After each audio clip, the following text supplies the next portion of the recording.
tegur. Artinya Bu Megawati kan Ibu sempat menyebutkan sebagai sumber kekacauan. Betul, emang dia dari sejak awal 12 dosa yang saya coba rangkum.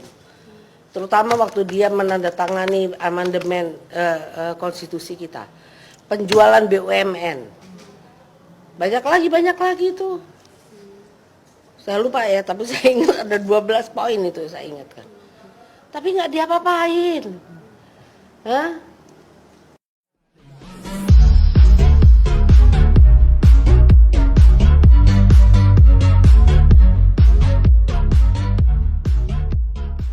Saya sebetulnya juga bagaimana ya, merasa aneh juga gitu loh. Kita ini sebagai warga negara Indonesia yang punya hak berpendapat sesuai pasal berapa di Undang Dasar.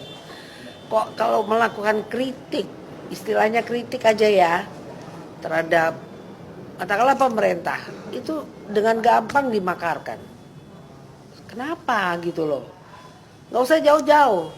Pada tahun 2016, saya itu bertahun-tahun mengkaji bagaimana caranya kembali ke Undang Dasar 45. Karena saya orang yang mungkin yang pertama menolak adanya amandemen. Saya bikin tim waktu itu, dan waktu itu juga bersamaan lagi hebohnya 411 212. Nah, saya mau mengajukan testimoni ini ke MPR.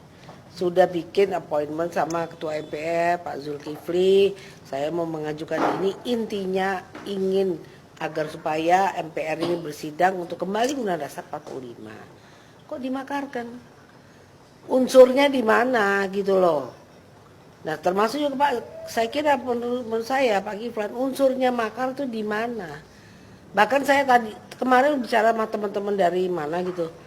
Kalau mau bicara secara objektif, yang disebut makar itu adalah Megawati Soekarno Putri. Ketika Gus Dur memerintah, Gus Dur sudah mengatakan memilih Khairuddin Ismail sebagai Kapolri. Tapi Mega melakukan insubordinasi pembangunan terhadap Presiden. Dia melakukan apa? Yang dipilih ada Bimantoro. Kemudian dia pecah belah lagi TNI Polri. Moncongnya yang namanya waktu itu Jenderal Riamizar sebagai KSAD, saya ingat sekali karena saya ada di istana waktu itu sama Gus Dur. Itu moncongnya sudah diarahkan ke istana. Itu yang namanya makar, unsurnya masuk, menggunakan kekuatan bersenjata. Nah, sedangkan kami ini apa? Selama pengajuan untuk perubahan ketatanegaraan itu tidak bisa dipidana. Saya melakukan itu. Nah, itu kalau mau bicara tentang Pak Kiflan. Jadi saya juga bingung, kok dikit-dikit orang mau makar. Orang bicara people power makar. Itu hak kedaulatan rakyat. Masa rakyat harus bungkem ya, dengan keadaan kemiskinan, pengangguran, kita kena segala macam musibah yang namanya utang piutang begitu banyak sekali. Kok nggak boleh melakukan semacam ya, kalau orang jalanan tuh curhat lah. Kalau kita mau elitis ya kritik gitu kan ya. Kenapa belum sudah dikatakan makar? Sekarang Megawati bagaimana itu? Saya mau tanya tuh ahli hukum. Saya mau tanya tuh TNI Polri itu kayak apa? Polri itu bagaimana menyikapi Mega? Satu. Kedua, itu saudara saya juga Sukmawati melakukan penghinaan terhadap agama. Kenapa dia nggak diproses? Tahu-tahu sudah di SP berapa? SP 3. Coba mana keadilannya? Mana keadilan di dalam bidang hukum ini? Terutama ini Polri ini. Dua loh ini. Ini kebetulan saudara saya semua. Itu pertanyaan saya, tolong dijawab itu. Siapa yang berwenang di sini? Presiden boleh, TB1 juga boleh. Tapi jawab itu. Itu Megawati bagaimana itu? Kemudian Sukmawati bisa di SP3. Sedangkan saya selama di dalam pasal berapa tuh? 107 atau berapa?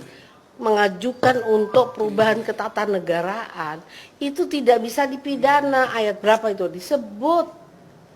Kok belum saya tahun 2016 saya juga komplain nih sebetulnya. Makanya saya heran kalau orang-orang teman-teman ada yang dibilang dituduh makar, ini kok gampang banget. Sementara di depan mata tuh Megawati melakukan makar itu terhadap Gus Dur itu. Itu saya mau tuntut. Bagaimana itu? yang namanya TNI Polri terutama itu melihat ketidakadilan hukum kayak begini. Ya udah, terima kasih aja Mbak. Maaf ini puasa. Artinya Bu Megawati kan Ibu sempat menyebutkan sebagai sumber kekacauan. Betul, emang dia dari sejak awal 12 dosa yang saya coba rangkum. Terutama waktu dia menandatangani amandemen konstitusi kita. Penjualan BUMN. Banyak lagi itu. Saya lupa ya, tapi saya ingat ada 12 poin itu saya ingatkan. Tapi nggak diapa-apain. Hah? Nah ini mana keadilan hukumnya di sini kemana? Kalau orang sekarang berteriak mengenai kita harus jurdil, itu hak negara dong, hak warga negara dong. Katanya kita negara hukum. Tapi kalau kita bicara tentang bagaimana ketidakadilan hukum langsung dituduh makar. Itu kan sangat apa ya? Ini saya nggak ngerti nih. Penguasa sekarang ini maunya apa ini kayak begini? Mau tidak kehilangan kekuasaan? Kekuasaan betul, tapi harus bicara tentang keadilan yang artinya yang jurdil, kejujuran dan keadilan, tidak berbuat dengan kecurangan. Ini mengajarkan kepada rakyat kita untuk tidak berbuat adil di sini. Akhirnya apa? Itu jargonnya komunisme tuh, Klassenstreit, vertikal. Ayo, yang namanya kelas bawah melakukan perlawanan terhadap kelas atas.